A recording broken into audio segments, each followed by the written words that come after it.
दोष होता है तो कोई इतनी लंबी सफाई देता है?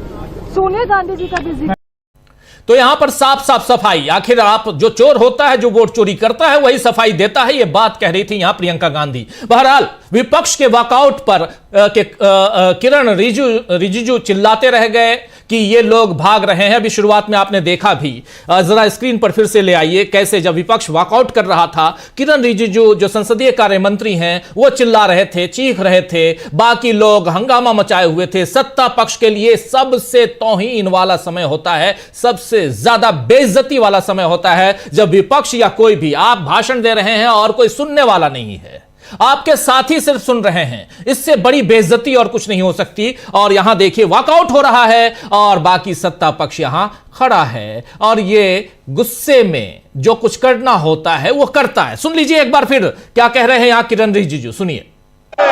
हमको मालूम था ये भागने वाले हैं, सच्चाई को सुनना चाहिए, सच्चाई को सुनना चाहिए। और जब सच्चाई, तो हमको मालूम था ये भागने वाले हैं, यानी आप पहले से उम्मीद लगाए बैठे थे कि ये चले जाएं। बहरहाल विपक्ष के वॉकआउट पर किरण रिजिजू चिल्लाते रह गए। आप देख रहे हैं कि ये लोग भाग रहे हैं, सच्चाई को सुनना नहीं चाहते हैं। लेकिन हकीकत यही है कि राहुल गांधी ने एक बार फिर वोट चोरी के आरोप से बीजेपी को हिलाकर रख दिया है।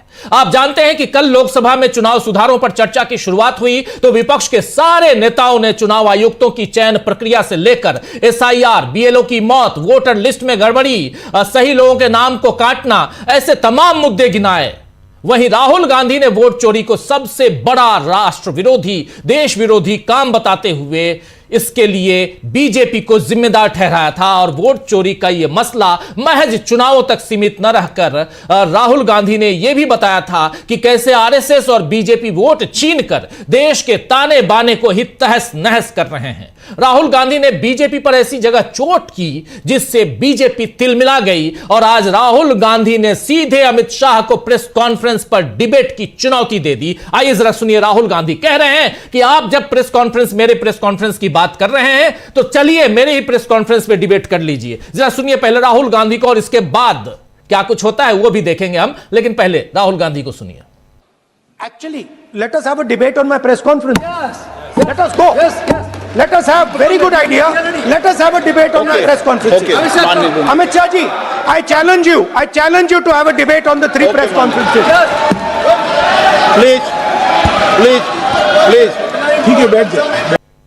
तो सुन रहे थे आप यहां पर कि अमित शाह जी, चलिए मैं चैलेंज करता हूं आपको, आप हमारे मेरे ही 3 जो प्रेस कॉन्फ्रेंस मैंने जो किए, जिसमें पहली प्रेस कॉन्फ्रेंस में इन्होंने खुलासा किया था महादेवपुरा में कैसे वोटों की चोरी हुई कर्नाटक में, उसके बाद दूसरी प्रेस कॉन्फ्रेंस में इन्होंने खुलासा किया था कि कैसे महाराष्ट्र में वोटों की चोरी हुई, तीसरी प्रेस कॉन्फ्रेंस में इन्होंने खुलासा किया था कि कैसे हरियाणा में वोटों की चोरी हुई, और इन्हीं तीनों प्रेस कॉन्फ्रेंस को यहां अमित शाह उसका जिक्र कर रहे थे। इस पर इन्होंने साफ साफ कह दिया, क्योंकि अमित शाह तथ्यों को तोड़ मरोड़ कर यहां पर पेश कर रहे थे। देश के गृह मंत्री हैं, उनसे उम्मीद नहीं होती, नहीं की करते हैं लोग, लेकिन फिर भी गृह मंत्री आज जो कर रहे थे उससे देश कहीं ना कहीं शर्मसार तो होगा ही। राहुल गांधी के इस बयान के बाद अमित शाह की तिलमिलाहट और बढ़ गई। आइए देखिए कैसे भड़क गए अमित शाह राहुल गांधी के इस चैलेंज के बाद, सुनिए। माननीय गृह मंत्री जी, मान्यवर, पहली बात मैं स्पष्ट करना चाहता हूं, मैं 30 साल से विधानसभा और संसद में जनप्रतिनिधि के रूप में चुनकर आता हूं। मुझे लंबा अनुभव है संसदीय प्रणाली का। विपक्ष के नेता महोदय कहते हैं कि पहले मेरी बात का आप जवाब दीजिए, मैं सुनना चाहता हूं। आपकी मुंसफी से संसद नहीं चलेगी, मेरे यहां बोलने का क्रम मैं तय करूंगा, इस तरह से नहीं चलेगी संसद। मान्यवर, उनको धैर्य रखना चाहिए, उनको धैर्य रखना चाहिए मेरा जवाब सुनने का। इनकी एक एक बात का जवाब मैं दूंगा, मगर मेरे भाषण का क्रम वो तय नहीं कर सकते, मैं करूंगा, क्योंकि मैं बोल रहा हूं। तो देख लिया आपने, यहां अमित शाह बिल्कुल यहां तिलमिला गए, लेकिन इस तिलमिलाहट को राहुल गांधी ने फिर खड़ा होकर, यहां फिर राहुल गांधी खड़े होते हैं और राहुल गांधी कहते हैं ये घबराहट है, ये वोट चोरी है। आइए सुनिए राहुल गांधी को। करूंगा यही बोला ना, उसमें क्यों उत्तेजित हो रहे हो आप? हाँ, आपके 2-2 मिनट में खड़े होने से थोड़ी जवाब देते रहेंगे। नो, माननीय गृह मंत्री नहीं होगा। मैं आपको फिर मौका दूंगा, फिर मैं मौका दूंगा आपको, मौका दूंगा आपको। हाँ बोलिए, हाँ बोलिए सर, ये बोलिए। आपने अगर अमित शाह जी का रिस्पॉन्स देखा तो ये कंप्लीटली डिफेंसिव रिस्पॉन्स है, ये घबराया हुआ रिस्पॉन्स है, ये डरा हुआ रिस्पॉन्स है। अब सुनिए पूरी बात, प्लीज माननीय, नो, सच्चा रिस्पॉन्स नहीं है। माननीय गृह मंत्री जी,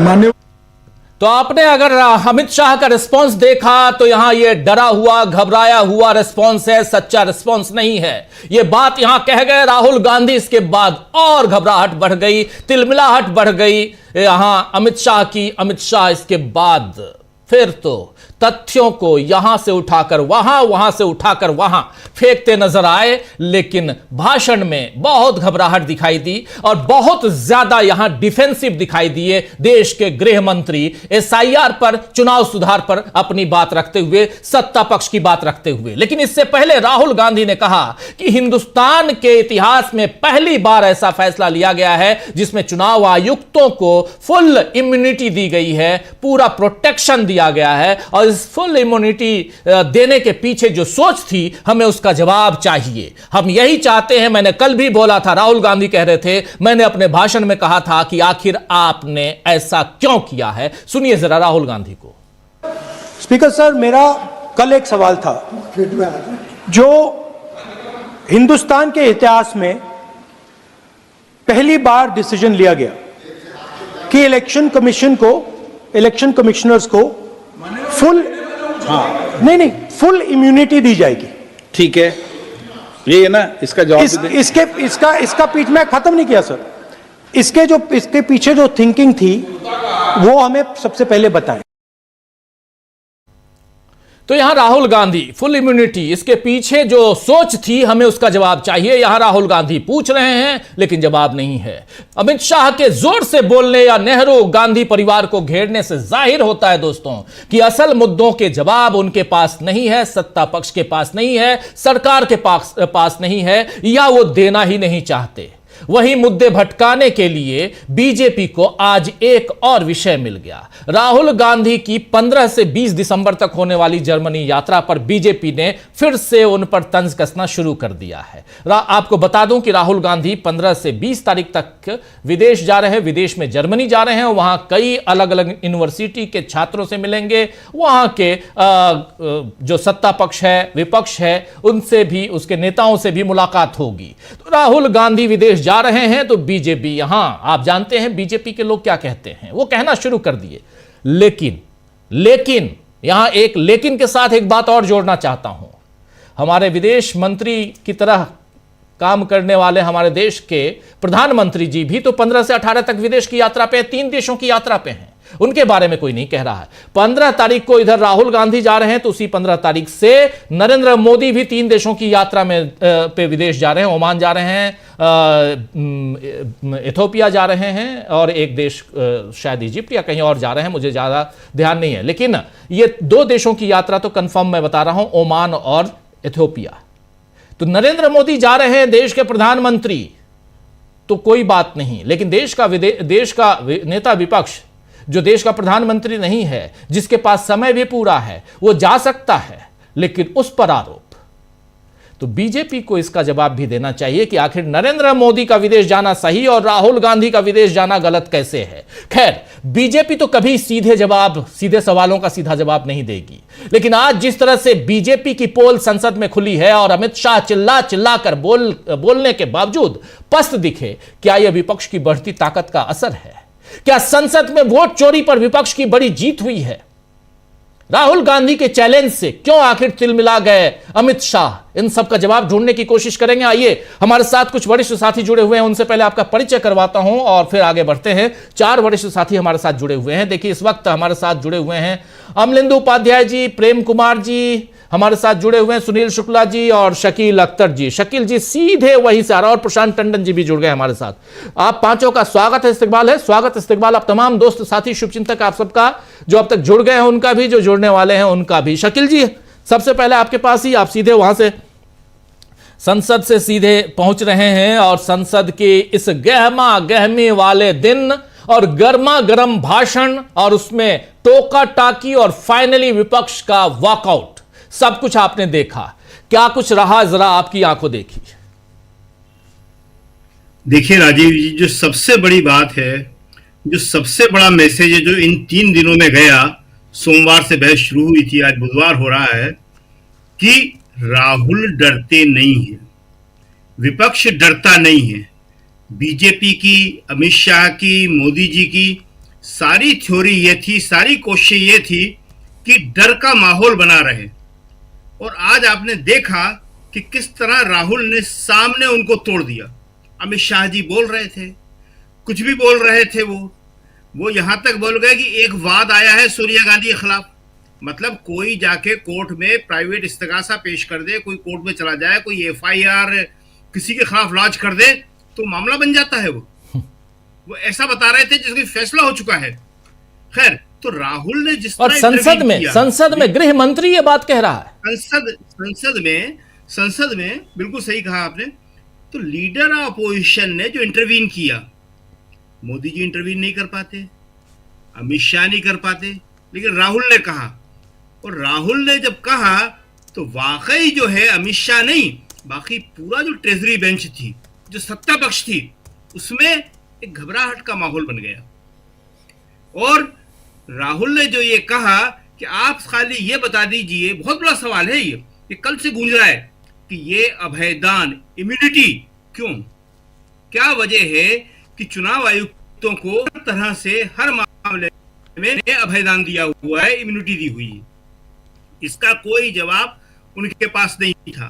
विपक्ष का जो वॉकआउट है वो बिल्कुल जायज था, क्योंकि एक पॉइंट पे आज बहस खत्म हो गई लोकसभा में। कांग्रेस ने मांगी थी एसआईआर पे, उन्होंने कहा हम चुनाव सुधार में बात करेंगे। चुनाव सुधार में 2 दिन की बहस लोकसभा में हुई, करीब 15-20 घंटे हो गए, करीब 2 दिन की हुई, 1 दिन की तय हुई थी, बढ़ा के 2 दिन की गई। सरकार की तरफ से क्या ठोस बातें आई, और उल्टा वो कह रहे हैं कि विपक्ष ने कोई सुझाव नहीं दिए। राहुल ने तो आज भी बताया, राहुल ने 4 बातें बताई थी। उन्होंने कहा था 45 दिन में सीसीटीवी को खत्म कर रहे हैं, हमको एक्सेस दो, जो सीजीआई को हटाया है उनको वापस लो, जो मशीन रीडेबल वोटर लिस्ट दो। उनके ठोस सुझाव थे बिल्कुल, लेकिन उसका कोई जवाब नहीं था।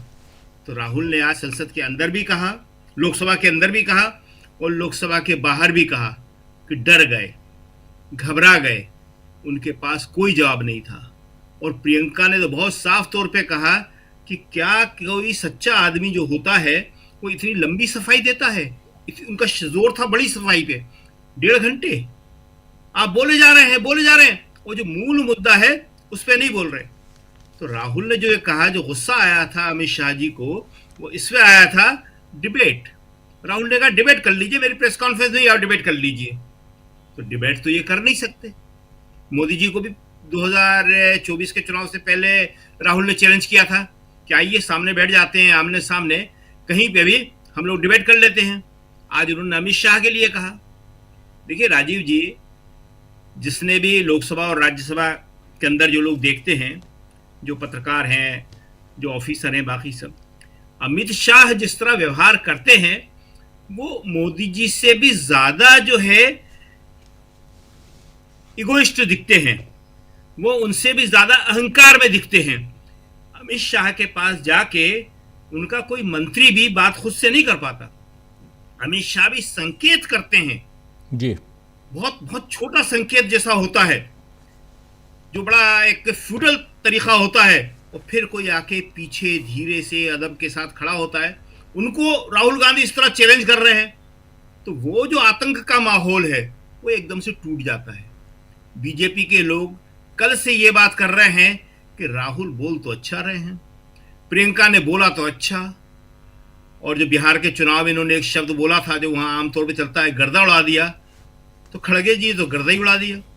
जी तो ये जो है गोदी मीडिया के पत्रकारों से लेके वहां के ऑफिसर से लेके और सब बोल रहे हैं कि एसआईआर और वंदे मातरम, इन दोनों विषयों पे जो बहस हुई है, जो चर्चा हुई है, इसमें सरकार को ही नुकसान हुआ है और राहुल गांधी ने इसमें पॉइंट मिले हैं। राहुल गांधी ने इसमें लीड किया है। जी राजीव जी जी बिल्कुल बिल्कुल, आता हूं जल्दी से। प्रेम कुमार जी, कैसे आप देखते हैं ये पूरा घटनाक्रम? आपने देखा और इसमें सबसे बड़ी चीज कि राहुल गांधी खड़े होकर सीधे कह रहे हैं कि आप जब मेरी प्रेस कॉन्फ्रेंस की बात कर रहे हैं तो चलिए उस पर डिबेट कर लेते हैं, लेकिन यहां गुस्से में क्यों लाल हो गए अमित शाह? आखिर क्या यहां लगा? बाद में उन्होंने जब वो बैठते हुए जब उन्होंने अपनी बात रखी तो कह रहे हैं कि माननीय चेयर को कि आपने प्रोटेक्शन दिया इसके लिए धन्यवाद, गृह मंत्री को प्रोटेक्शन दिया इसलिए धन्यवाद। खैर, अपनी बात रखिए प्लीज। जी शुक्रिया राजीव जी। देखिए, सिर्फ चेयर से प्रोटेक्शन नहीं मिला।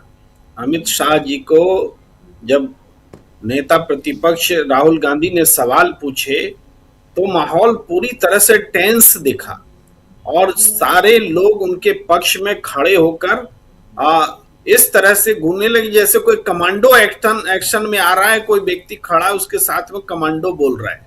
और केंद्रीय गृह मंत्री अमित शाह जी ने तो साला शब्द का इस्तेमाल किया है, गाली दी है। वो टुकड़ा आप दिखाइए अपने दर्शकों को कि वो साला बोल करके वो बोलते हुए दिख रहे हैं। तो इस तरह से आज तक कभी नहीं हुआ। ये सवाल देश के सवाल हैं कि अमित शाह से व्यक्तिगत पूछे गए सवाल नहीं है कि वो साला कह करके संबोधित करेंगे और आवाज निकालेंगे। तो ये गाली देना संसद में, पता नहीं वो गाली संसदीय कार्यवाही से हटाई भी गई है कि नहीं हटाई गई, क्योंकि कोई आदेश स्पीकर ने दिया हो ऐसी खबर आई नहीं है। तो ये केंद्रीय गृह मंत्री गाली गलौज करते हुए दिखे हैं। ये लग रहा है जैसे संसद में कोई नेता बात नहीं कर रहे हो, वो गुंडे बात कर रहे हो। इस तरह से बात की गई है। और ये क्यों हो रहा है? प्रियंका गांधी ने सही कहा कि चुनाव की चोरी पर ही तो सवाल हुए थे। 1.5 घंटे तक सफाई देते रहे, 1.5 घंटा सफाई देने में लगा। आइए जरा प्रियंका गांधी को, 1 मिनट प्रियंका गांधी को सुन लेते हैं जो आप कह रहे हैं। प्रियंका गांधी को एक बार जरा सुना दीजिए, जो साथी बाद में जुड़े हैं उनके लिए जरूरी है। प्रियंका गांधी, राहुल गांधी ने भी अपनी बात रखी है और राहुल गांधी अंदर भी बाहर भी, लेकिन प्रियंका गांधी सुनिए। 1.5 घंटे के लिए सिर्फ इन्होंने सफाई ही दी है कि इन्होंने वोट चोरी नहीं की। आप बताइए सफाई कौन देता है इतनी लंबी? जी उन्होंने ये बोला आप लोगों ने मांगा लोकसभा में। कोई निर्दोष, जब निर्दोष होता है तो कोई इतनी लंबी सफाई देता है? जी प्रेम कुमार जी, बस एक रेफरेंस, चूंकि आप बोल रहे थे, रेफरेंस के लिए था ये। बिल्कुल, तो मैं उसी पॉइंट पर आता हूं। ये जो सफाई दी गई, अब देखिए, चुनाव चोरी आज का सवाल है और देश का प्रतिपक्ष मोदी सरकार के रहते चुनाव आयोग पर और उन दोनों की मिली भगत पर सवाल उठा रहा है, अपने तय सबूत भी दे रहा है। ये एक अलग विषय है, उसकी मतलब मीन मेक में मैं नहीं जाता, लेकिन मैं जो बात कहना चाह रहा हूं कि चुनाव चोरी का जवाब देने के लिए गृह मंत्री क्या कह रहे हैं कि पंडित नेहरू चुनाव चोरी करके जीते थे। अरे आपके पूर्वजों ने क्या कभी बोला कि इस बात को कि पंडित नेहरू ने कभी चुनाव चोरी करके चुनाव जीते? किसी ने कहा क्या जनसंघ के नेताओं ने कहा कि बीजेपी के नेताओं ने कहा? नहीं कहा। आज जब मोदी सरकार में ये आरोप लग रहे हैं तो आप पंडित नेहरू को वोट चोर बता रहे हैं। अरे किसके लिए? कांग्रेस के भीतर का मामला था कि कौन प्रधानमंत्री बनेगा और सरदार वल्लभ भाई पटेल ने नाम प्रस्तावित किया पंडित नेहरू का, चाहे गांधी जी के कहने से किया, लेकिन सरदार वल्लभ भाई पटेल ने किया। और सरदार वल्लभ भाई पटेल के बारे में आप कह रहे हैं कि उनका वोट चोरी हो गया। इतना बड़ा झूठ। इस झूठ के सामने जो आज आप पूरे चुनाव को वोट चोरी के सवालों से घेरे हुए हैं, उसके लिए जिम्मेदार है, उसकी जवाबदेही है आपकी, उसका जवाब नहीं दे रहे हैं और पंडित नेहरू को आप वोट चोर बता रहे हैं। और आप देखिए वहां तक नहीं रुकते, आप इंदिरा गांधी पर आते हैं, आप राजीव गांधी पर आते हैं। राजीव गांधी ईवीएम लेकर आए इसलिए कि वो चुनाव में सुधार चाहते थे, लेकिन ईवीएम को इतनी बार इस तरह से बदला जाएगा? 18 लाख ईवीएम गायब है, उसका कोई हिसाब किताब नहीं दिया जाएगा। ईवीएम जहां बनता है उस कंपनी के बोर्ड ऑफ डायरेक्टर्स में बीजेपी के लोग शामिल होंगे। ईवीएम में तमाम विसंगतियां, वीवीपैट जैसी चीजें आई। ईवीएम खराब था तब तो वीवीपैट की आई विश्वसनीयता के लिए, भाई ईवीएम पर सवाल था तब तो वीवीपैट आया। आज भी वीवीपैट इनेबल्ड ईवीएम रहते हुए वीवीपैट की गिनती नहीं होती, वीवीपैट पर पूरी प्रक्रिया नहीं होती है। सुप्रीम कोर्ट में वो लटका हुआ मामला है। आज तक कभी किसी चुनाव में कहता है चुनाव आयोग कि हमारे पास वो करने के लिए समय नहीं है, और जब समय होता है तो उस पर चर्चा नहीं होती। ये सारी चीजें हुई हैं। ईवीएम कांग्रेस लेकर आई इसलिए नहीं कि वो वोट चोरी कर रही थी। वोट चोरी करती तो तुम आते ही नहीं। क्या वोट चोरी करते तो कांग्रेस सत्ता से जाती क्या? ये बात सोचने के बजाय ये गलत इल्जाम, कुछ भी बात बोलेंगे। ईवीएम आया और ईवीएम को डिस्टोर्ट किया गया, ईवीएम का मैनिपुलेशन किया गया, बाकी चुनाव चोरियां हुई जिसके सबूत दे रहा है नेता प्रतिपक्ष। उस पर सीधे संसद में सवाल पूछे जा रहे हैं, आमने सामने पूछे जा रहे हैं, आंख में आंख मिलाकर पूछे जा रहे हैं। जिस तरह से आंख में आंख मिलाकर पाकिस्तान और चीन से लड़ने की बात नरेंद्र मोदी किया करते थे और अपनी जिम्मेदारी से पीछे हट गए, लेकिन राहुल गांधी ने आंख में आंख मिलाकर बात करने की बात संसद से बाहर भी की, संसद के भीतर भी की। तो आज जो नजारा देखने को मिला है वो वोट चोरी या पूरे देश में जो कुछ हो रहा है उसको एक तरह से स्वीकार कर लिया गया है। ये उनके बॉडी लैंग्वेज से, उनके गाली गलौज से, उनकी भाषा से, उनकी गुंडागर्दी से संसद में साफ दिख रहा है। जी जी, लेकिन ये दो प्रसंग यहां दिखाना बहुत जरूरी है। राहुल गांधी साफ चैलेंज कर रहे हैं कि आप मेरी ही जो प्रेस कॉन्फ्रेंस है उस पर डिबेट कर लीजिए, और ये इसलिए कह रहे हैं क्योंकि उससे पहले वो कह रहे थे एक सादा वाला, एक एटम बम वाला, एक हाइड्रोजन बम वाला। ये जो प्रेस कॉन्फ्रेंस थी उसमें कैसे झूठ परोसा गया, उन सब का मैं कच्चा चिट्ठा लेके आया हूं, वो धीरे धीरे खोलूंगा। और यहां पर उससे पहले नेहरू, इंदिरा, फिर सोनिया गांधी, एक कोई भी, बहुत सही कह रहे थे अभी शकील जी भी कि सोनिया गांधी के ऊपर, आज आपके ऊपर, मेरे ऊपर, किसी के ऊपर कोई एक शिकायत दर्ज करा दे तो उसको क्या संसद के अंदर बोला जाएगा? कुछ भी अभी कुछ अता पता नहीं। ऐसे तो बहुत सारे केस सबके ऊपर हैं। तो इसलिए, लेकिन राहुल गांधी चैलेंज कर रहे हैं। जरा सुन लीजिए फिर से, और आता हूं प्रशांत टंडन जी आपके पास भी, फिर सुनील शुक्ला जी आपके पास भी आता हूं। राहुल गांधी चैलेंज कर रहे हैं और अमित शाह परेशान हो रहे हैं। पहले राहुल गांधी के चैलेंज सुनिए। Actually, let us have a debate on my press conference. Yes. Let us go. Yes. Let us have very good idea. Let us have a debate on my press conference. Okay. Amit Shah ji, I challenge you. I challenge you to have a debate on the three press conferences. Please, please, please. ठीक है, बैठ जाओ। अब इसके बाद जरा सुन लीजिए अमित शाह का रिएक्शन सुन लीजिए जरा, फिर आता हूं प्रशांत टंडन जी के पास।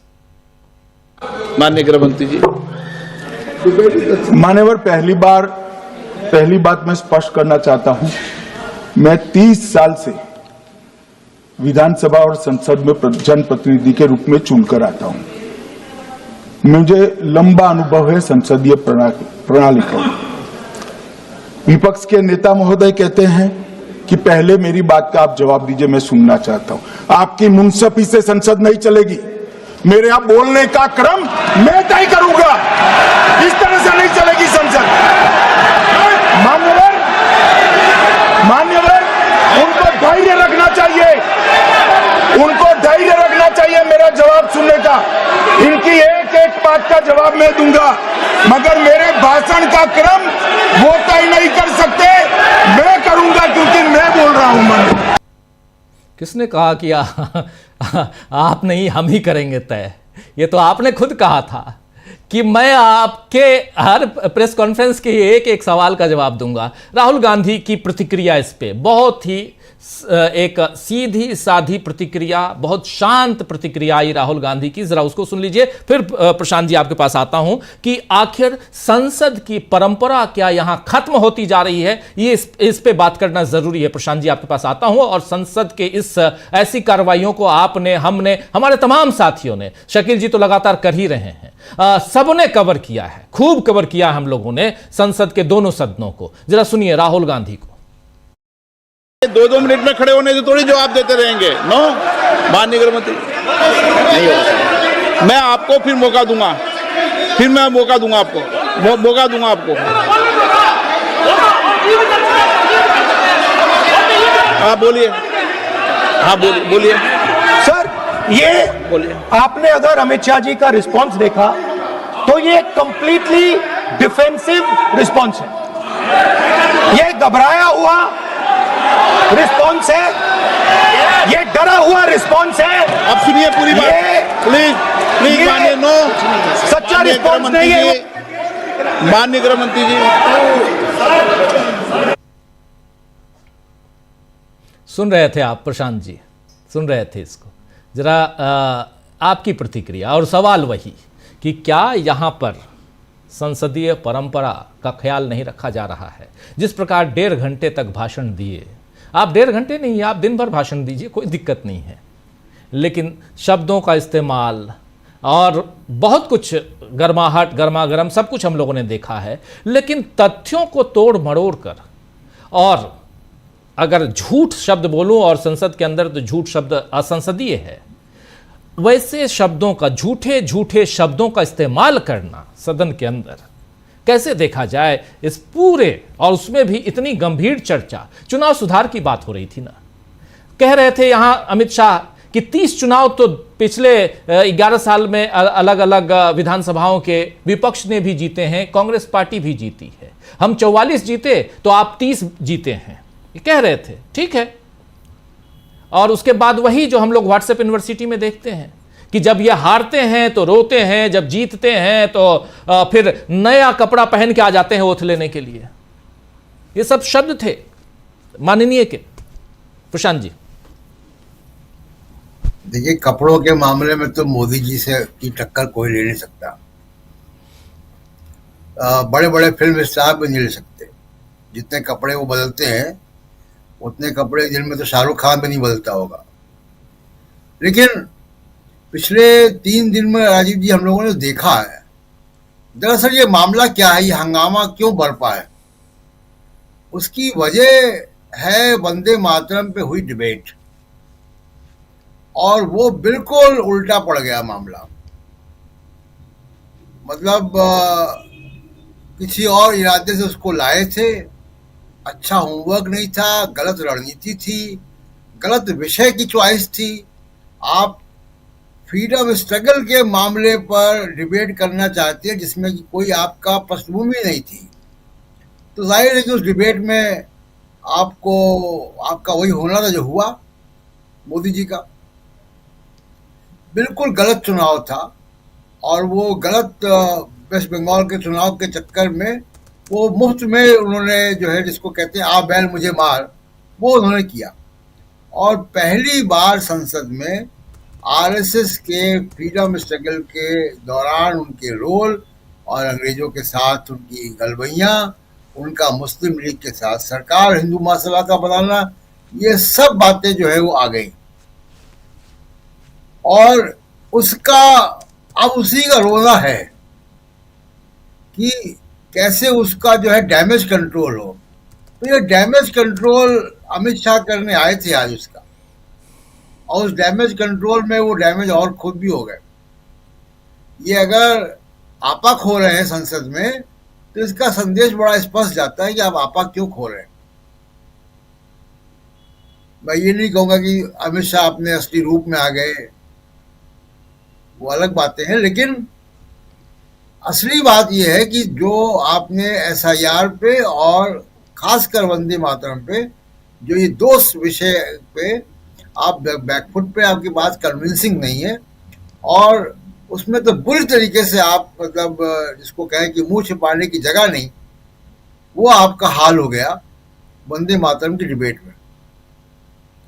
अब एसआईआर जिस तरीके से हो रहा है मनमानी ढंग से, एक मैं मिसाल देता हूं संसद की बात पे। जरा ये राहुल गांधी की अभी का जो ये ट्वीट है, राहुल गांधी ने अभी ट्वीट किया है, जरा ये रखना चाहता हूं। यहां पर साफ साफ राहुल गांधी देखिए लिख रहे हैं कि संसद में गृह मंत्री का वोट चोरी पर जवाब घबराया हुआ डिफेंसिव जवाब है। डिजिटल मशीन रीडेबल पारदर्शी वोटर रोल देने पर एक शब्द नहीं बोले। ईवीएम के आर्किटेक्चर की अब ट्रांसपेरेंट ऑडिट पर घबराहट। बीजेपी नेताओं और कार्यकर्ताओं के कई राज्यों में वोट रखने और करने पर कोई जवाब नहीं, सीजेआई को चयन प्रक्रिया से निकालने पर कोई जवाब नहीं, इलेक्शन कमीशन को इम्यूनिटी देने पर उठपटांग जवाब, सीसीटीवी फुटेज न देने का बहाना भी बहुत हास्यास्पद। मैं फिर से दोहरा रहा हूं, वोट चोरी सबसे बड़ा देशद्रोह है। यह राहुल गांधी का अभी ट्वीट 5 मिनट पहले का ट्वीट है। इसके बाद सुप्रिया श्रीनेत, ओम बिरला जी, आप विपक्ष को देखकर तो बड़ा नाक भौं सिकोड़ते हैं, पर अमित शाह के साला कहने पर आपकी तरफ से सुई पटक सन्नाटा क्यों? क्या ये संसदीय भाषा है या उनके मुंह से निकले अपशब्द भी फूल बरसा रहे हैं? जरा सुन लेते हैं। अपशब्द नहीं, माफी के साथ, लेकिन चूंकि संसद में है और जब तक निकाला नहीं जाता है हम सुना सकते हैं, और देश के गृह मंत्री हैं इसलिए भी, और हमारे तमाम दर्शकों आपसे हाथ जोड़कर माफी मांगते हुए, लेकिन ये सुनाना पड़ेगा मुझे इसलिए क्योंकि कांग्रेस ने भी इसको ट्वीट किया है।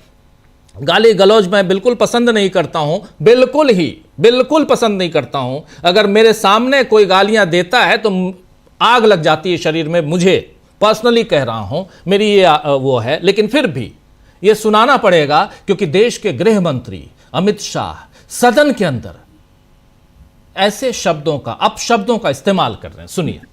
अब चुनाव आयोग ने तो निर्णय कर दिया, मगर मैं भी साहब थोड़ा ज्यादा सोचता हूं। तो मैंने सोचा साला ये चुनाव आयोग कहता है कुछ नहीं हो रहा है, तो ये लोग आरोप क्यों लगाए? तो मैंने सोचा साला ये चुनाव आयोग कहता है कुछ नहीं हो रहा है। अब चुनाव आयोग ने तो निर्णय कर दिया, मगर मैं भी साहब थोड़ा ज्यादा सोचता हूं।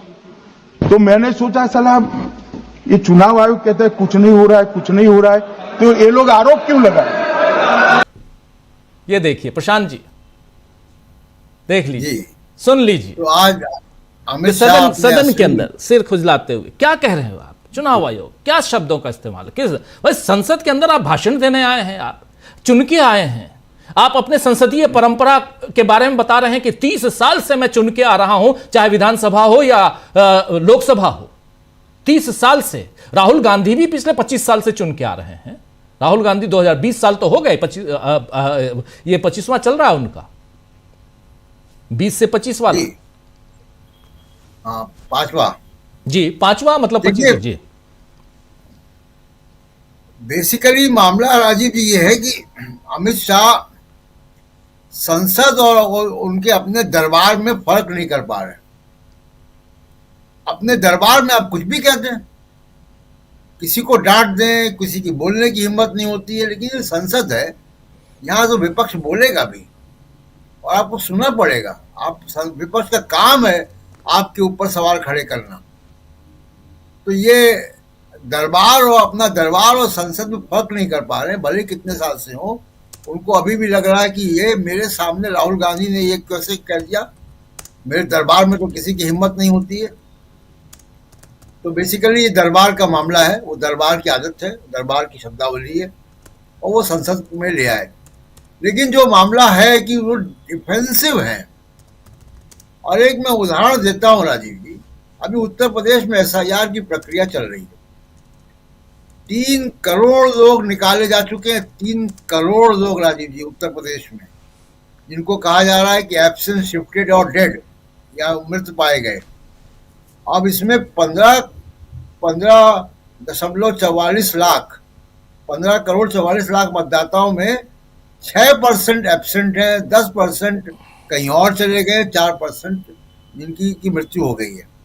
अब इसमें गोरखपुर में 5 लाख, कानपुर में 5 लाख, कुशीनगर में 3.5 लाख, लखनऊ में 2,23,000, कन्नौज में 2,43,000, बलरामपुर में 4 लाख। ये 3 करोड़ लोग उत्तर प्रदेश में निकाले जा रहे हैं।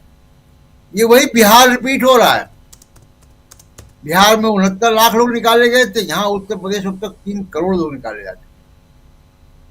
तो अगर इस तरीके का SIR होगा, इस तरीके की प्रक्रिया चलेगी, तो विपक्ष तो सवाल खड़े करेगा जी।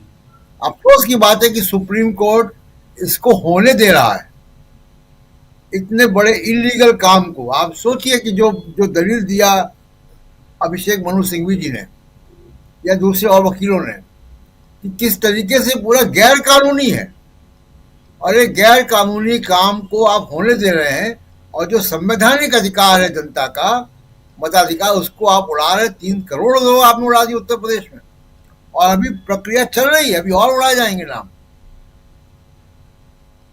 और एक आखिरी बात जो कि राहुल गांधी ने जो रेखांकित किया है कि चुनाव आयुक्तों को किस तरीके से लीगल प्रोटेक्शन जो है वो दिया गया है कि उनके खिलाफ कोई कार्रवाई नहीं होगी। भारत के संविधान में आर्टिकल 361 में ऐसा प्रोटेक्शन केवल भारत के राष्ट्रपति और गवर्नर को है, जिनके खिलाफ कोई एफआईआर नहीं हो सकती, कोर्ट में मुकदमा नहीं हो सकता। केवल 2 लोगों को है पूरे संविधान में, किसी को नहीं है। भारत की प्रधानमंत्री रहते हुए इंदिरा गांधी तो कटघरे में भी गई थी इलाहाबाद हाई कोर्ट के, पहली और आखिरी प्रधानमंत्री, तो किसी को नहीं है। तो ये क्या चुनाव आयुक्त कोई ऊपर से आए हुए देवता हैं, अवतार हैं? इनकी जवाबदेही भारत के कानून के प्रति नहीं होगी। तो और ये सुप्रीम कोर्ट में जब भी चैलेंज होगा, मुझे नहीं लगता कि सुप्रीम कोर्ट इसको होने देगा। ये सिरे से गैर संवैधानिक है। भारत का संविधान सिर्फ वो लोगों को जो है वो लीगल इम्यूनिटी देता है, प्रोटेक्शन देता है, वो भारत के राष्ट्रपति और गवर्नर को आर्टिकल 361 में, और किसी को नहीं है। सब कानून के दायरे में है।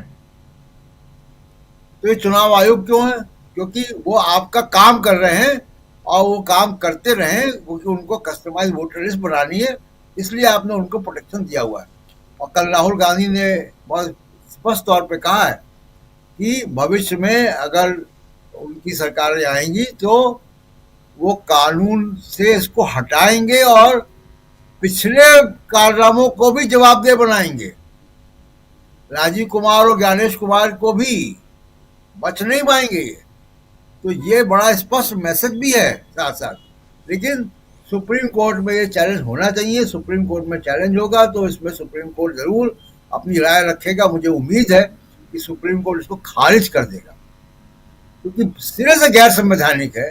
जी राजीव जी, बिल्कुल गैर संवैधानिक बहुत कुछ। लेकिन सदन के अंदर क्यों चल रहा है ऐसा, और सदन से विपक्ष ने वॉकआउट क्यों किया? वॉकआउट करने की बात क्यों वॉकआउट किया विपक्ष ने, इसको बताया है सदन में यानी लोकसभा में उपनेता विपक्ष गौरव गोगोई ने। जरा सुन लेते हैं गौरव गोगोई को, और फिर सुनील शुक्ला जी आपके पास आता हूं। संसद से बहुत कुछ है, सुनिए जरा। दो दिन से एक बहुत ही महत्वपूर्ण चर्चा लोकसभा में हो रही थी, जहां पर सत्ता पक्ष विपक्ष ने अपने बातों को रखा।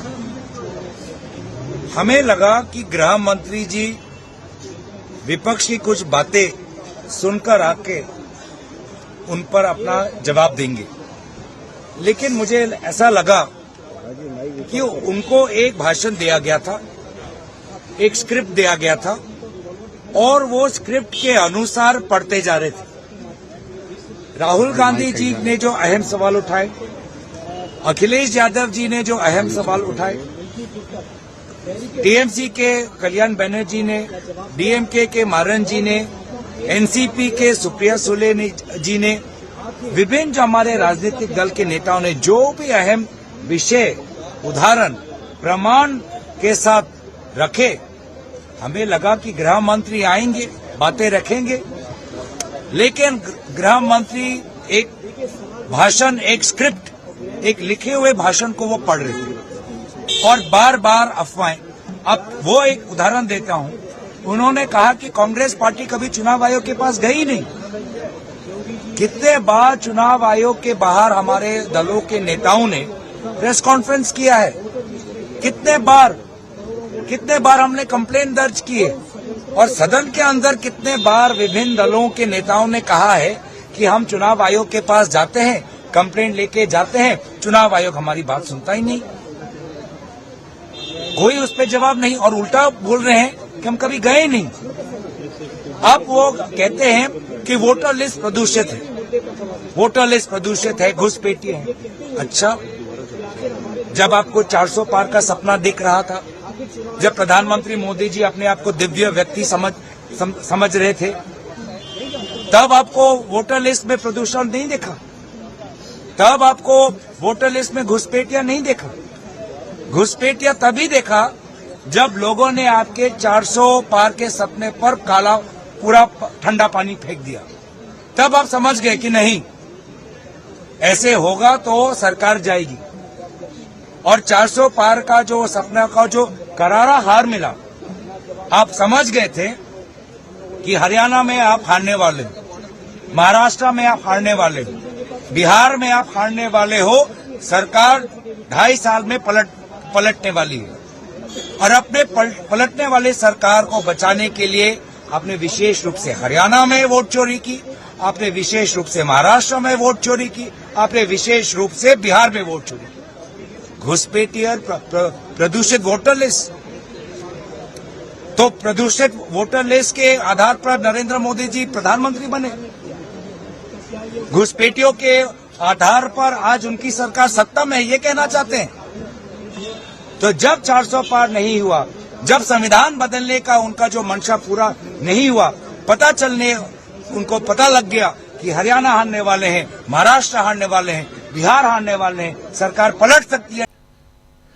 सुनील जी, इस पूरे डिबेट को अभी आप सुन रहे थे गौरव गोगोई को, और 2 दिनों से आप इस डिबेट को देख रहे हैं, सुन रहे हैं। उधर सुप्रीम कोर्ट में भी एक डिबेट चल रही है, इसी पे सुनवाई चल रही है, लेकिन सुप्रीम कोर्ट पे अभी नहीं जाते हैं। इधर 2 दिनों की डिबेट को, इसको कैसे आप देखते हैं? क्या कुछ हासिल हुआ यहाँ? क्या विपक्ष वो मैसेज देने में कामयाब आज हो पाया, खासकर गृह मंत्री के इस भाषण, 1.5 घंटे के भाषण के बाद, कि सचमुच कुछ गड़बड़ है, मतदाताओं तक ये बात पहुंच पाई? सुनील जी। धन्यवाद राजेश जी। विपक्ष मतदाता सूची में हेर फेर करने या वोट चोरी के अपने जो संदेश है वह लोगों के बीच में पहुंचाने में कामयाब रहा है। राहुल गांधी ने अपने 3 प्रेस कॉन्फ्रेंसेस के माध्यम से जो क्रमवार चीजें लोगों के सामने रखी हैं, लोग अब उस पर बात करने हैं, वो कर रहे हैं बात कि नहीं, कहीं न कोई गड़बड़ी है। और लोग इस बात से सहमत हो रहे हैं कि यह जो SIR का प्रश्न है वह लोगों को मताधिकार से वंचित करने की कोशिश है। बहुत सही सवाल कहा अभी आपने, जो गौरव गोगोई के सवाल में आपने बात उठाई कि अगर यह मतदाता सूची इतनी ही गलत थी, अपवित्र थी, या इसमें तरह की गड़बड़ियां थी, तो 2014 का चुनाव जीतने के बाद 2019 के चुनाव के पहले क्यों नहीं करा लिया? मतदाता सूची तो कोई नहीं बनी नहीं, या 2014 के बाद लोग इतने बड़ी संख्या में घुसपैठिए घुस गए, जो आपको याद आ रहा है 2024 में, 2025 में। ये सवाल तो पैदा होता है। और किसी भी राज्य में, मतलब भारतीय जनता पार्टी गुजरात में शासन में है, मध्य प्रदेश में शासन में है, अपने शासनकाल में कभी निर्वाचन आयोग से आग्रह किया हो कि नहीं मतदाता सूची बहुत गड़बड़ियां हैं और आप मतदाता सूची में SIR कराइए? तो आप गलत तथ्यों को रख रही है सरकार। 2003 में SIR हुआ था, कौन सा SIR हुआ था? उस SIR में किसने भाग लिया था? कौन सा आवेदन, कौन सा एन्यूमरेशन फॉर्म लोगों को वितरित किए गए थे? कौन से अभिलेख मांगे गए थे? किस तरह की बात कर रही है सरकार? आज के पहले, 2025 के इस अभियान के पहले तो देश में कभी भी SIR नहीं हुआ, रिवीजन हुआ, रिवीजन होता रहा है। और रिवीजन में भी जो मतदाता है उसकी कोई भूमिका नहीं है, निर्वाचन आयोग की भूमिका रही है। निर्वाचन आयोग घर घर जाता रहा है और ये पता करता रहा है कि नया मतदाता कौन आया, कौन लोग घर छोड़ के चले गए, किसका निधन हो गया। बाकायदे इसका लेखा जोखा लेकर के वो मतदाता सूची को अद्यतन करती थी। मतदाता सूची को अद्यतन करने का काम होता था, मतदाता सूची को पवित्र करने का काम कभी नहीं हुआ। पवित्र तो आप वही कर सकते हैं कि जिसको आप पसंद नहीं करते हैं उसको बाहर कर दीजिए, या जो आपके प्रयासों में बाधा बन रहा है उसको उस प्रक्रिया से बाहर कर दीजिए, पवित्र मान लेंगे आप। क्या तरीका है? तो जो विपक्ष ने या राहुल गांधी ने या विपक्ष के सभी नेताओं ने निर्वाचन की प्रक्रिया को प्रभावित करने या निर्वाचन की प्रक्रिया पर सरकार का नियंत्रण बनाए रखने की जो सरकार की कोशिश है, यह जो संदेश लोगों के बीच में देना चाहता, वो कामयाब रहा। वह आज ये बात लोग कर रहे हैं कि आखिर एक स्वतंत्र, तटस्थ और निष्पक्ष निर्वाचन आयोग आप क्यों नहीं चाहते? आप अपने ही पसंद का निर्वाचन आयुक्त क्यों चाहते हैं? आप क्यों चाहते हैं कि वही व्यक्ति निर्वाचन आयुक्त बनाया जाए जो सरकार चाहे? आखिर सरकार ने निर्वाचन आयुक्तों के कोलेजियम, निर्वाचन आयुक्तों के नियुक्ति संबंधी जो कोलेजियम है उसमें से मुख्य न्यायाधीश को अलग क्यों कर दिया? क्या नुकसान हो रहा था उससे? इतनी हड़बड़ी में आपने इस तरह का कानून क्यों पास करा दिया? आपको तो यह संदेश देना चाहिए कि कुछ भी हो जाए, सरकार एक तटस्थ और स्वतंत्र निर्वाचन चाहती है और जो निर्वाचन आयुक्त होगा वह पूरी तरह से सरकार के नियंत्रण से बाहर होगा। क्या दिक्कत है वो करने में? और तो राष्ट्रवाद का नारा देते रहे। जो सवाल उठाए गए इसके बाद जब ये बात कही जा रही है कि आप मशीन रीडेबल मतदाता सूची दे दीजिए, आप उसे भी तैयार नहीं है। कौन से कारण थे कि आपने नियम बना दिया कि 45 दिनों के बाद सीसीटीवी फुटेज नहीं दिए जाएंगे? किस कारण से नहीं दिए जाएंगे? क्या इसके पीछे तर्क हो सकता है? लोग, आपको तो कहना चाहिए कि आपको जब चाहिए, जिस समय चाहिए, आप ये सीसीटीवी फुटेज हमसे ले लीजिए, जिस भी मतदान केंद्र का चाहिए ले लीजिए। कोई ऐसा तो है नहीं ना कि सीसीटीवी फुटेज के संग्रह के लिए कोई बहुत बड़ी जगह चाहिए आपको, कोई रामलीला मैदान की आपको आवश्यकता है वहां संग्रह करने के लिए। कौन सा तो एक जेब में रखने के लिए आजकल के उपकरण बन गए हैं जिसको आप रख सकते हैं, जो आपने हटा दिया। लोग, ये कौन सा तर्क हो सकता है कि आप अपने बहन, बेटियों, बहुओं का जो फोटो कौन देंगे, ये तर्क कौन स्वीकार कर सकता है? ये मुख्य निर्वाचन आयोग दे रहे हैं इस तरह के तर्कों को। तो चाहे एक स्वतंत्र निर्वाचन आयोग हो, एक पारदर्शी मतदाता सूची हो,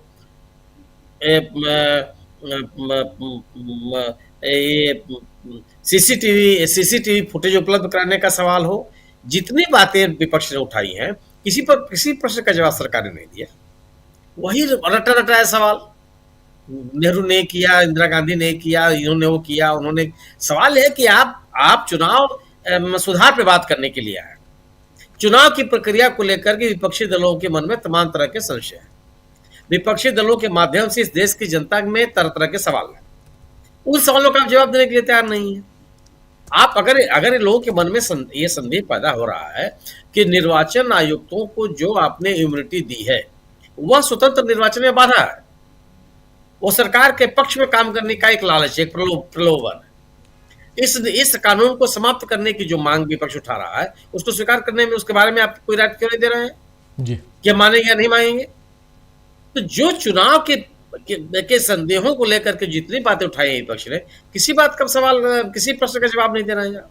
सरकार की तरफ से सदन को कोई आश्वासन भी नहीं दे रहे हैं। आप निर्वाचन आयोग से कोई अनुरोध भी नहीं कर रहे हैं कि जो हम सदन में जितने तरह के सवाल पैदा हुए हैं, ये सवाल हैं, हम लोग चाहते हैं कि इसमें आप कोई ना कोई कार्रवाई करें। आप उसकी बात भी नहीं कर रहे हैं, तो विपक्ष आपकी बात क्यों सुनेगा? विपक्ष कोई आपका डिक्टेशन लेने के लिए तो बैठा नहीं है। आप 10 घंटे की जो चर्चा निर्धारित की गई थी, उस चर्चा के दौरान विपक्ष के द्वारा उठाए गए सवालों का जवाब देने की जिम्मेदारी गृह मंत्री की थी। गृह मंत्री को उन सवालों का जवाब देना चाहिए था, लेकिन वो नहीं दे पाए। तो वोट चोरी को लेकर के विपक्ष जो मुद्दे उठाना चाहता है, प्रभावी तरीके से उसने सदन के बीच में उठाया और लोगों के बीच में अपना संदेश देने में कामयाब रहा। दूसरी तरफ, जो अगर आप अंतिम बात में कर लूं कि वंदे मातरम के माध्यम जो सरकार करना चाहते थे, सब फेल हो गई। और इसलिए आप देखिए कि जनता दल यूनाइटेड ने जो स्टैंड लिया, जनता दल यूनाइटेड के नेता ने जो सरकार के खिलाफ स्टैंड लिया है इस पूरे मसले पर, एनडीए का जो अपना चरित्र था वो सामने आ गया कि भारतीय जनता पार्टी की राजनीति से लोग सहमत नहीं। और आज और उस मुद्दे पर भी सरकार को विपक्ष पूरी तरह से घेरने में कामयाब रहा। जी, बिल्कुल। उसमें आप जेडीयू की बात कर रहे हैं, बहुत महत्वपूर्ण बात आपने कही है और इस पे आगे भी हम चर्चा करेंगे। लेकिन अमलेंदु जी, सदन के अंदर बात हो रही थी चुनाव सुधार, एसआईआर से चुनाव सुधार पे आए, लेकिन चाहे वो इससे पहले वाला मामला यानी वंदे मातरम का मामला हो या चुनाव आयोग का मामला हो, दोनों जगह कैसे यहाँ पर, और खासकर आज जो अमित शाह का भाषण है उसको आप कैसे देखते हैं? राहुल गांधी का जो बीच में टोकना, बोलना, चैलेंज देना, उसको कैसे देखा जाए, और उसके बाद वॉकआउट विपक्ष का? देखिए राजीव जी, एक तो अमित शाह जी ने आज एक रास्ता खोल दिया कि मोदी जी को जो 99 गालियां दी गई हैं उसमें 100वीं गाली जो है उसको शामिल कर लिया जाए संसदीय कार्यवाही में, ताकि अगली बार कोई मोदी जी को गाली देना चाहे तो वो गाली ना हो, संसदीय शब्द के तौर पर देखा जाए, ताकि मोदी जी उसको जो है वो संसदीय मतलब गाली में शब्द शुमार ना कर सकें। वरना इस तरीके की शब्दावली का राजीव जी कम से कम संसद में इस्तेमाल करने की कोई आवश्यकता नहीं थी। भाई आप गुंडे होंगे, बड़े कहीं के भी होंगे, लेकिन संसद के अंदर तो गुंडे नहीं है, संसद के अंदर तो आप जनप्रतिनिधि हैं, जैसा कि आप बता भी ना, आप 30 साल से चुनकर आते रहे। तो ये आपको संसदीय भाषा का ही प्रयोग करना चाहिए था। लेकिन इससे ज्यादा आश्चर्यजनक ये है कि अभी तक हमारे ओम बिरला साहब जो हैं, जो बात बात पे जो है संसदीय मर्यादा और जाने क्या क्या का पाठ पढ़ाते हैं, उनके मुख से एक शब्द अभी तक नहीं निकला है। और अभी तक हमने तो कम से कम राजीव जी नहीं देखा कि उसको संसद की कार्रवाई से निकालने का कोई फरमान आया है कि नहीं आया है। आया होगा तो बहुत अच्छी बात है, और नहीं आया होगा तो फिर इसको कल एक प्रपत्र जारी कर देना चाहिए ओम बिरला साहब को कि अभी इन शब्दों का इस्तेमाल प्रधानमंत्री के लिए सदन के अंदर किया जा सकता है, तो फिर ये इस कार्रवाई से नहीं निकाला जाएगा। बहरहाल ये ओम बिरला साहब के ऊपर निर्भर करता है, अमित शाह जी की क्या मंशा रही होगी ये उसको ऊपर निर्भर करता है। लेकिन राजीव जी, जिस तरीके की आज दादागिरी दिखाने की कोशिश की गृह मंत्री ने, उसका माकूल जवाब विपक्ष की तरफ से मिला। आ गया है और इस शब्द को हटा दिया गया, म्यूट कर दिया गया है, और उसमें लिखा हुआ है ये आ गया है, और इसको काटा गया, हटाया गया है। और मुझे लगता है कि चूंकि बहुत आधिकारिक तौर पर सुनाया था, मैं इसको अब आप लोगों के बीच रखना भी चाहूँगा। शकील जी से मैं पूछना चाहता हूँ, शकील जी इसको हम दिखा सकते हैं? एक्सपंज करने का दिखा सकते हैं। तो इसको मैं दिखाना चाहता हूं हमारे तमाम साथी जो इस वक्त इस कार्यक्रम को देख रहे हैं। अब इसको, ये जो कार्यवाही है, मैं अपने टीम को दे रहा हूं कि इसमें पहला ही शब्द जहां साला वर्ड का इस्तेमाल किया गया है, उसको जो अमित शाह ने बोला, उसको संसदीय कार्यवाही से हटा दिया गया है। लेकिन सबसे बड़ी बात कि चलिए, होता है कई बार कि सुनने में कुछ शब्द आपको, वैसे मैं ऑलरेडी अपनी टीम को भेज चुका हूं, टीम हमारी अभी दिखाएगी। ये देखिए जरा, मैं चाहता हूं इसको जरा सबसे पहला शब्द थोड़ा और जूम इन कीजिए, वो शब्द और ऊपर लेके आइए। ये देखिए पहला, कि साला अब चुनाव आयोग कहता है कि कुछ नहीं हो रहा है, कुछ नहीं हो रहा है। ये अमित शाह के भाषण का, दोस्तों जो नहीं जानते हैं उनको मैं बता दूं कि संसदीय जो कार्यवाही जब भाषण देते हैं जो माननीय, तो उसके बाद, और यहां देखिए राहुल गांधी विपक्ष के नेता कह रहे हैं महोदय ये असंसदीय है। यहां देखिए, उसके बाद गौरव गोगोई कह रहे हैं क्या आप बाजार में बात कर रहे हैं? अमित शाह फिर कहते हैं मान्यवर, अगर मैंने कोई गलत शब्द बोला तो आप उसको संसदीय कार्यवाही से निकाल दीजिए। अब देखिए ऊपर, जरा ऊपर वाले, फिर ये यहां पर not in record, not recorded, ये जो है ना ये लिखा हुआ। और श्री अमित शाह जी का जो भाषण है ये आज 10/12/2025, ऐसे हम पत्रकारों के पास ये आता है दोस्तों कि कहां कहां से क्या क्या हटाया गया, उनके भाषण के कौन कौन से शब्दों को, किन किन शब्दों को हटाया गया है, किसको रखा गया है। और इसमें सबसे नीचे आइए, उसके बाद फिर इसके आगे भी है, लेकिन हम आपको पहला ही शब्द, ये पहला ही पेज आपको दिखा रहे हैं जिसमें सबसे ऊपर, और राहुल गांधी ने, थोड़ा ले आइए फिर से वहां पे, ये कह रहे हैं, फिर राहुल गांधी इंटरवीन करते हैं, विपक्ष के नेता राहुल गांधी, महोदय ये असंसदीय शब्द है, साफ कह रहे हैं। और वहां असंसदीय कैसे, कि साला अब चुनाव आयोग कहता है कि कुछ नहीं हो रहा है, कुछ नहीं हो रहा है, तो ये लोग आरोप लगा रहे हैं। व्यवधान होता है, विपक्ष के नेता खड़े होते हैं, कह रहे हैं महोदय ये असंसदीय है। विपक्ष के उपनेता खड़े होते हैं, गौरव गोगोई, वो भी कहते हैं क्या आप बाजार में बात कर रहे हैं। और अमित शाह फिर कहते हैं कि अगर मैंने कोई गलत शब्द बोला है तो आप उसको संसदीय कार्यवाही से निकाल दीजिए।